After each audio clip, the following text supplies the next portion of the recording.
പിന്നല്ലേ കുറെ കുട്ടികളും മനുഷ്യന്മാരൊക്കെ ചോദിച്ചിട്ടുണ്ടേ അൻസിലിക്ക ജോടെ പഠിച്ചേ ജോടുന്ന പഠിച്ചിറങ്ങി അൻസിലെ ജോടെ പഠിച്ചേന്നൊക്കെ. അപ്പൊ ഏതായാലും നമ്മള് പഠിച്ചു കൊടുത്തേക്ക് പോകാൻ പോവാണ്. ഏതായാലും അങ്ങോട്ടൊന്ന് പോയോക്കട്ടെ, നമ്മളെ KGF ഏതായാലും പോയോക്ക.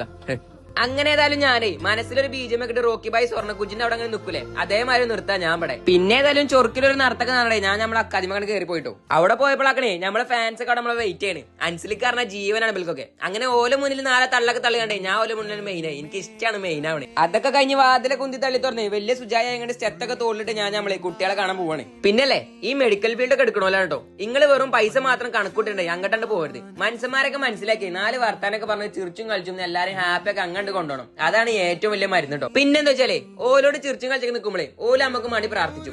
ആ പ്രാർത്ഥന മതി നമ്മളെ ദുനിയാവിലേ കഴിച്ചിലാവനെ പടച്ചോന്റെ അടുത്തും. പിന്നെ നമ്മളെ 2 കുട്ടിയൊക്കെ കജ്ജൊക്കെ കൊടുത്താണ് നമ്മളെ സലാം പറഞ്ഞ് എല്ലാം അവിടെ പിരിഞ്ഞു കേട്ടോ. അതിന്റെ അടിയിലേ ഞാൻ പോയി വെറുതെ ടെൻഷനായിട്ട് BP ആണ് നോക്കിട്ടോ. കുഴപ്പമൊന്നുമില്ല, റാഹത്താണ്. അപ്പല്ലേ +2 കഴിഞ്ഞ് പാരാമെഡിക്കൽ നോക്കണ്ടല്ലേ നേരം കെട്ടിട്ട് പോകുന്നോളി. അപ്പൊ നമ്മളെ കോട്ടക്കല് പുത്തനത്താണ് ഈ മഞ്ചേരി മുൽക്ക് കോളേജ് ഉണ്ട് കേട്ടോ. ചെറിയ പൈസക്ക് ചെറിയ ഫീസിലൊക്കെ ഇവിടെ പഠിച്ചിറങ്ങാം. നല്ല നല്ല യൂണിവേഴ്സിന്റെ കീഴിലാണ് നിങ്ങൾക്ക് സർട്ടിഫിക്കറ്റ് ഒക്കെ തരും കേട്ടോ. അങ്ങനെ ഏതായാലും നമ്മളെ കുട്ടികളെ ടാറ്റ കൊടുത്ത് നേരെ പുറത്തൊക്കെ ഇറങ്ങി. എന്താ വെയിൽ, ഈ വെയിൽ കൂടെ പോയിന്റെ ചൊറുക്കൊക്കെ പോലും നാദാ. ഏതായാലും പോയോക്കട്ടെ, ഇൻഷാ അല്ലാഹ് അടുത്തീ കാണാം.